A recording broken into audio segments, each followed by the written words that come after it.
Hello and welcome to the Rest Hold Wrestling channel with myself, Kieran, and of course Gareth. And in this video today, we're going to be talking about the G1 Climax 30. In particular, what we're going to be doing today is we're going to be diving through each competitor within the G1 Climax of 30, the 30th one. Am I right in saying that, boy? Yeah, 30th one. The 30th one. We're going to be diving into every competitor's chances. And whilst we're going through each competitor within the competition, we're going to be talking about some stories, some matches, some things we're looking forward to, or we might be just breezing past them because some of these people I just wish weren't in it, if I'm honest. Because they're Yoshihashi. Because they're Yujiro Takahashi. And but with that being said, let's dive into the first competitor that I've got on Wikipedia, full disclosure, and on here. Kota Ibushi, last year's winner in Block A. Bloody hell. Well, Kieran, this is a lot of people's pick for someone that could win it. Obviously, he did win it last year, so there's no doubt that he has the star power for that. Mm-hmm. I would... there's something on the final night of A Block and B Block where Ibushi is facing Taichi and Tanahashi is facing Zack Sabre Jr. Yeah. Obviously, they've been having that tag feud, and that just makes me think that that's going to continue. Yeah. So I don't think there's any chance that we're getting that Ibushi Tanahashi final, but I do have a theory, which I'm just going to dive straight into. Right? Okay, go ahead. So you remember last year on the final night, we had that random tag match, and Kenta ended up turning heel. Yeah. And it was kind of something that came out of nowhere. I think Suzuki beat Okada in a tag match. They do these just tag matches where they throw them together, people, and then something will happen. Yeah. Well, so I've obviously got Ibushi and Tanahashi facing Taichi and Zack Sabre Jr. They could throw it in a for those tag titles, or it could just be a match. But basically, Ibushi turns on Tanahashi in that final, maybe after the match, after they've lost or something. I don't know exactly what it is, but basically, Ibushi turns there, and then they go on to have a match at Wrestle Kingdom. Ibushi defeats Tanahashi, and then kind of embraces his dark side, kind of like he did against Okada, but staying in that state in order to get the win. Yeah. He then walks through the New Japan Cup and defeats Naito for the Heavyweight Championship. He holds that through to Wrestle Kingdom 16, which faces Okada, who's won the G1. He beats him. And then from there, you could have like Tanahashi win the New Japan Cup, take the title off Ibushi, and then Ibushi win it back at the next Wrestle Kingdom. It's like a little thing where I'm all right, like, Gato. Jesus Christ. I've already booked two Wrestle Kingdoms into the future, or three actually. So that was something. It's just a little thought. It doesn't necessarily have to go down like that, but basically in the short term, I think that Ibushi and Tanahashi are going to have that match against the tag team champions and then face each other at Wrestle Kingdom. I feel like that's where it's going. It has to be because, yeah, besides that, just the way that that's done, I could be completely wrong. They could end up facing each other in the final and something happens there. You know, they have their match there. It could happen, but I just feel like if they're facing those, the way that New Japan do things, I reckon that's the way that it's going to go. Yeah, I'm in full agreement, if I'm honest. It's no surprise, really, seeing on the last night that the four respective competitors are facing one another, respectively. Yeah. So, yeah, I completely agree. I don't think either of them are winning. I don't think either of them are making it to the final, personally. But that's just remains to be wait and see. Look at them both make it now. I know. That would be terrible. We did well last year. Yeah, you know? we both predicted the final correctly, although I think it probably was an easy one. I went for Jay White just because I don't really know the logic behind why I did that, but I did. And then you went with Ibushi. So you got it. Well, at least when it comes to the final two and the winner, you got it perfect. So well, moving on, Jeff Cobb in Block A. Let's be honest, we haven't seen much of him. He's been doing a couple of rounds over in Power. Is it Power or Strong? New Japan Strong. Yeah. Over in NWA. Yes, I am. New Japan Strong. He's been over there doing a couple of matches. Not a whole lot going in for him. He has recently signed a contract, so we could see him winning more matches. I just think we're going to see him win more matches. So, for example, G1 Climax 29, he got, let's have a look for you here, 8 points. He's in the middle of Block B, roughly, despite the fact that where he is and down, everyone had 8 points. So he was on level ground with guys like Taichi, Yano, and a couple of others. Takagi's there as well. And so I think we might see him pick up an additional win or two, you know, just progress him, because they're doing this US expansion thing. They're going to want him, and he's absolutely fantastic as well. But I just think that's all we're going to get from him personally. I'm not really interested otherwise. I think we could see him like beat Takagi and then get a never open weight title shot, something like that. I could see, sorry, not Takagi, Suzuki. Yeah. I think that could be like a enough for him to kind of have a good tournament and then just pick up a few wins, 8-10 points, kind of similar to last year. Maybe an extra win on from last year, but yeah, around that mark I think is where he'll be, and probably a big win over someone like Suzuki, and then a never open weight championship shot at some point before Wrestle Kingdom. But yeah, it'll be good. He's obviously great, so he'll just be one of those people, like a few others in here, who just he's there to just bang matches, basically. Exactly. Talking about bang matches, Kazuchika Okada I've got next year, and if, in all honesty, I'm not particularly interested in him winning or doing anything particularly strong. Obviously, he's going to be up there in the standings. There's no question about that. He's just going to be a best, you know, just a best match machine. That's all he's going to be doing. He's just going to be 5-star classics. Meltzer's going to be bloody tossed himself off in the corner.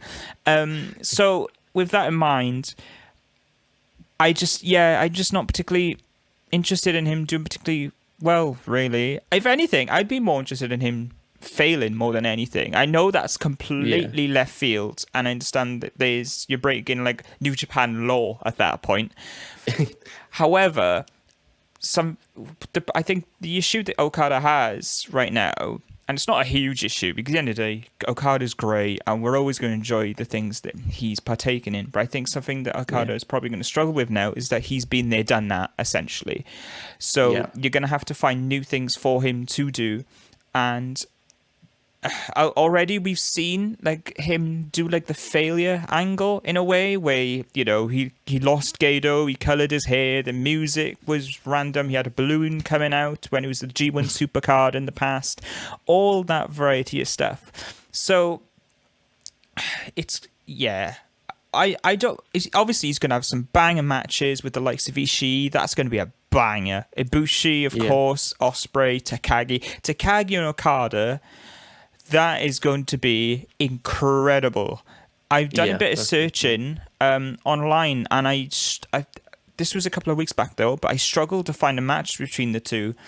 Obviously, in tag team competition, they must have done, because obviously New Japan have tag team matches all the time. They've probably done that about 10 times. But in terms of singles competition, I don't think I've seen that. So that would be particularly great to see. And of course, Okada versus Suzuki, which is a classic. Okada versus Jay White would be quite cool.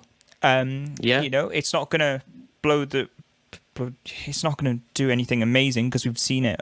And Yujiro, you know, wherever.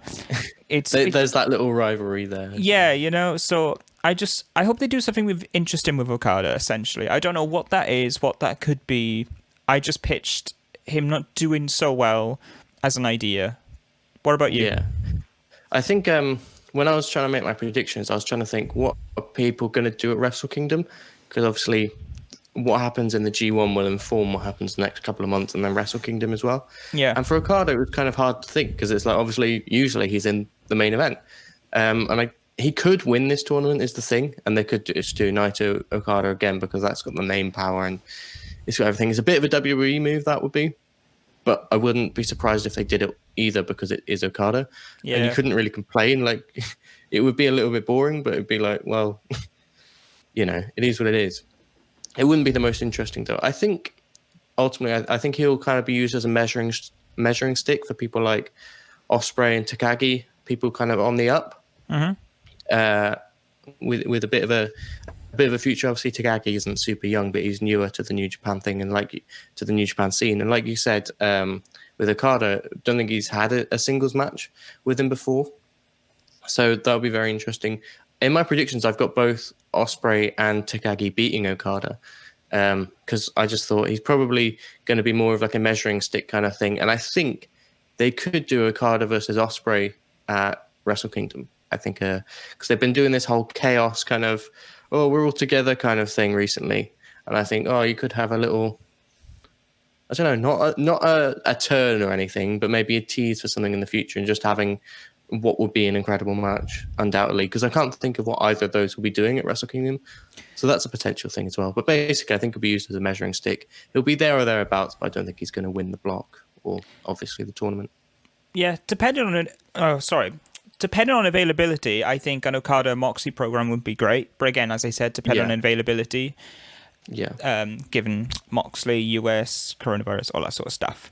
But moving on, Tomohiro Ishii, absolute baller, right? Now let's get this out of the way.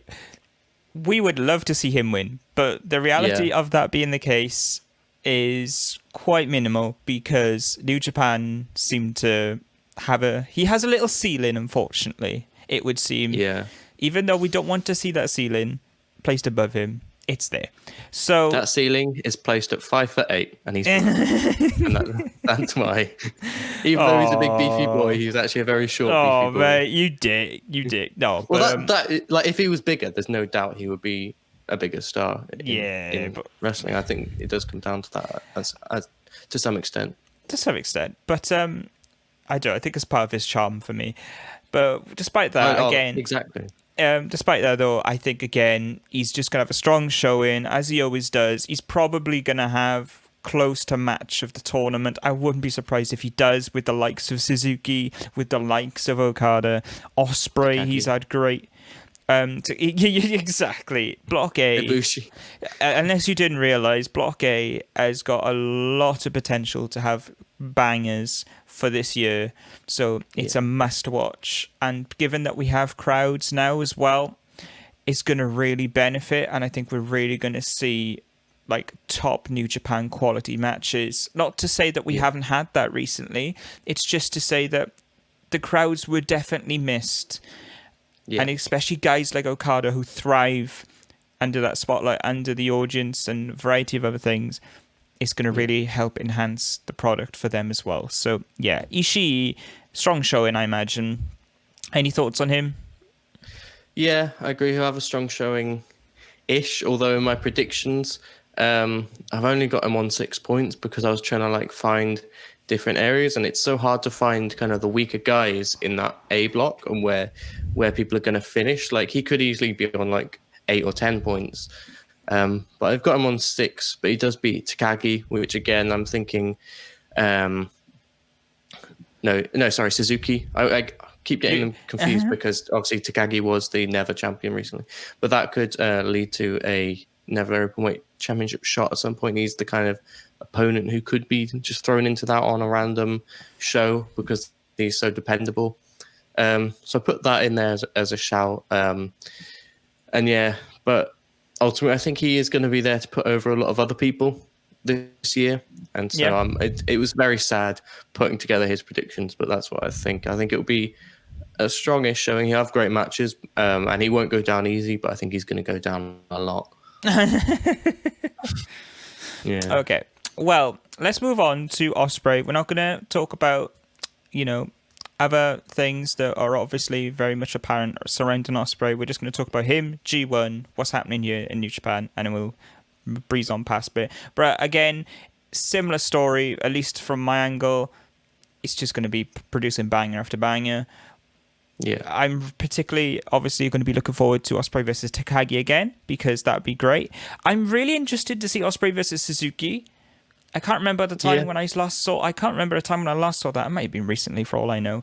But the clash of styles there with Ospreay being like borderline heavyweight, cruiserweight. He's in that sort of middle ground, and Suzuki just being absolute Suzuki. It would just be an incredible mix, and. That's just it. That's it. I can't really see him doing all that well. I can see him probably being in the middle to bottom middle, only because I don't think it's really going to hurt him. Really, we've seen him take losses time and time again. So that's at least my stance. What about you? I completely agree. I've got him in sixth. Again, I had him beating Okada on the final day. I think that's something that could happen. They could build to a Wrestle Kingdom match potentially. If not, it's just something they've had a bunch of matches over the years, and Okada's always won.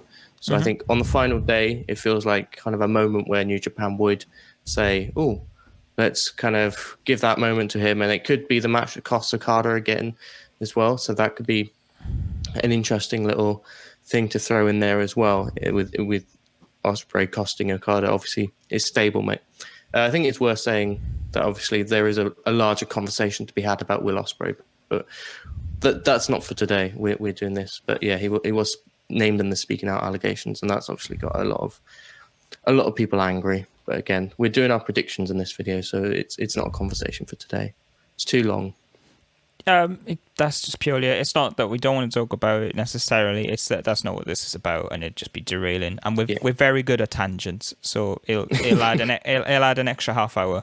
So next on, Shingo Takagi, a favorite amongst us both, a standout of this year, I think. Even though he was great last year, it's just he's particularly been above the rest during this pandemic sort of moment. Him and Hiromu have been up there for me personally. Yeah. So, where are we thinking? I've got him in third, but I think I got a little bit carried away. I could easily see him somewhere, look, I've got him above Okada, only on same points, but because he beats Okada in my world, he finishes above him. But I don't think that's actually going to happen. That's just how it played out, and I was just like, whatever. The standings are the standings. I've made my predictions now. I think he'll do quite well, probably 10 or 12 points around that mark, and he'll come close. But that's my hope anyway. But I could easily see him kind of more about that, around that kind of 8 to 10, more around where I'm expecting Ospreay and Ishii and Jeff Cobb to be. I could see that as well. But I hope he has a slightly better one, because again, like you said, he's been the standout, probably the best performer in New Japan this year in terms of consistency, at least. Obviously, he didn't have a big Wrestle Kingdom match, and people like Okada, Ibushi, Naito have obviously had some really great stuff. But like as a year as the whole, in terms of night after night, just constantly, I think he's been the most consistent. And I'd like to see him kind of progress a little bit in terms of the New Japan stuff. I've got him beating Suzuki because I think they're going to have, or I'm hoping they'll have a match at Wrestle Kingdom for that never openweight championship, a rematch, because they won at the one in the baseball stadium. I forget what the event was called. Was so good. Yeah, it was just incredible. So naturally, yeah, I'd be well up for a Wrestle Kingdom bout between the two again. There's no question about that. Although, like, he's a particular one that I really want to see progress. If we look back last year, his efforts within the G1 Climax 29, he had 8 points in Block B again. Again, he was in the mix of a lot of other people within that block. So we're talking middle, bottom. So to see him above, even something simple as above the middle, closer to the top would be a welcome addition. That would be it purely for me, really. And of course, then we got Minoru Suzuki next, who I'm so excited for personally, purely because it's Minoru Suzuki. We didn't get to see him last year face off against everyone within a respective block, but we get to see that. And not only that, it's bloody Block A, so he's going to have incredible match after incredible match, essentially.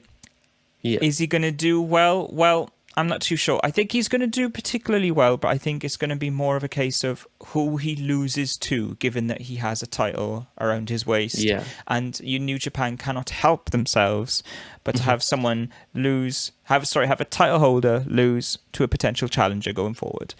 So, and that guy could be a Takagi. It could be an Ospreay if you want to transition Ospreay to that heavyweight division and put a stamp on that or something. I don't know.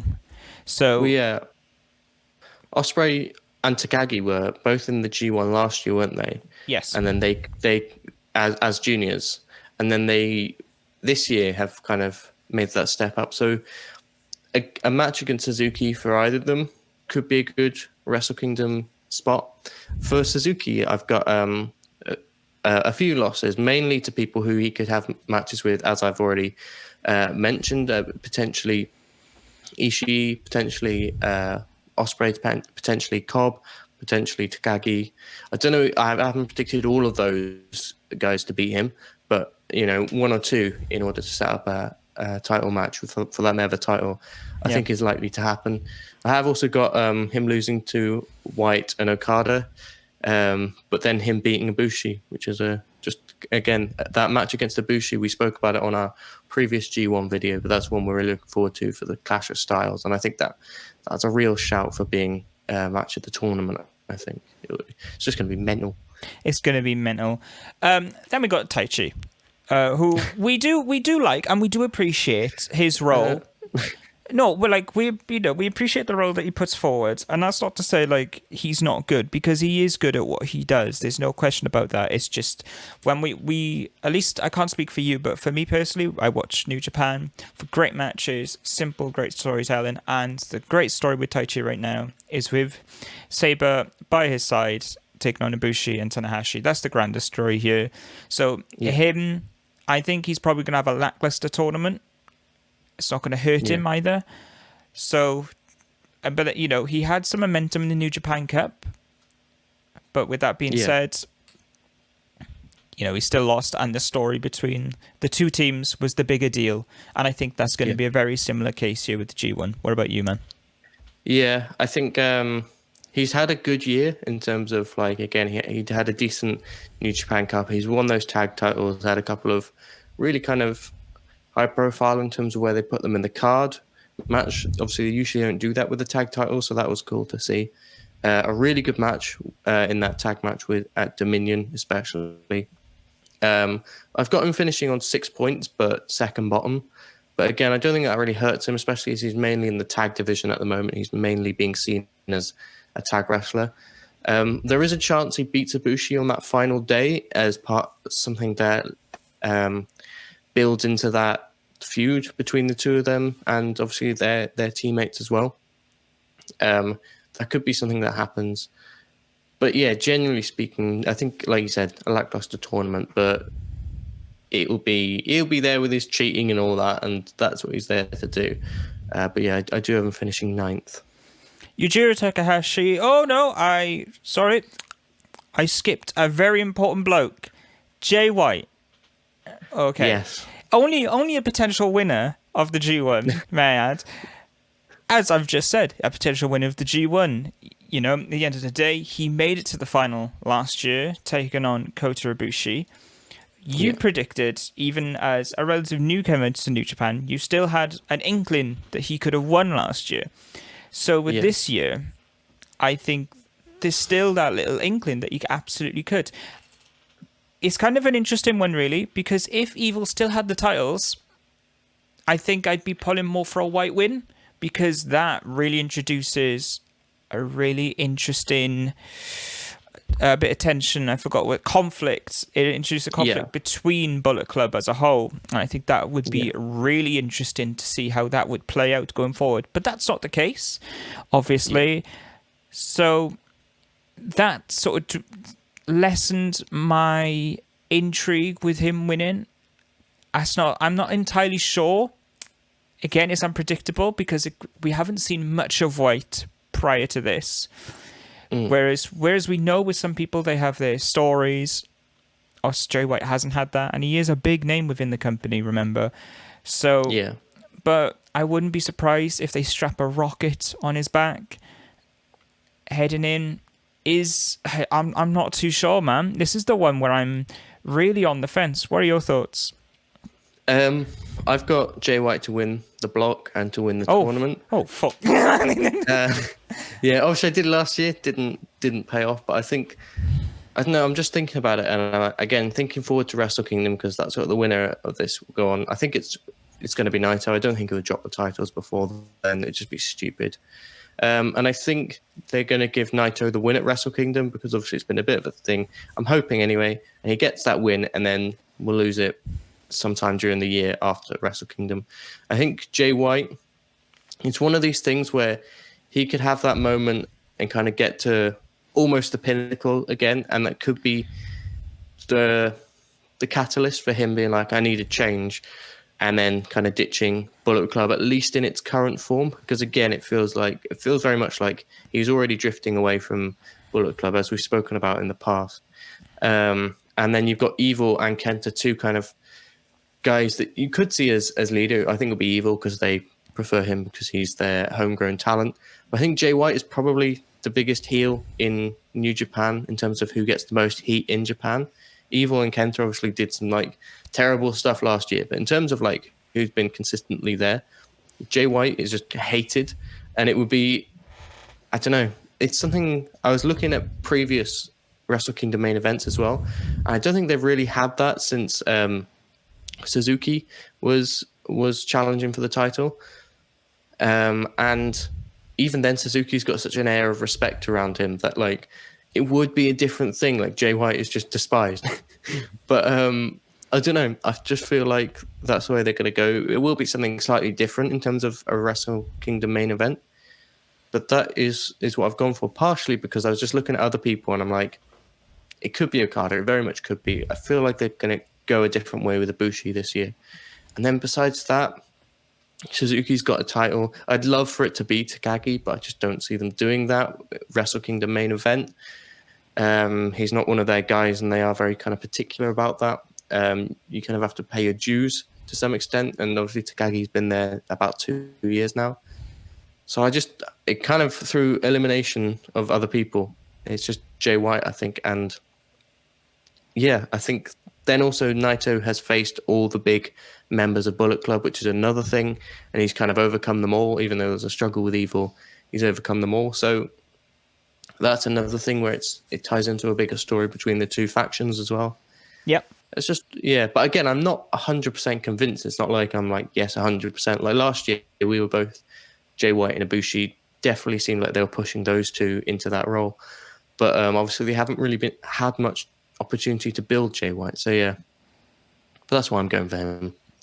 Yeah, you make a very, very good case for Jay White, especially considering, I think I said this in our previous video regarding the G1, but it was Jay White against Naito and that first night of Wrestle Kingdom as well. So it's kind of harking back to that match as well that we've already seen.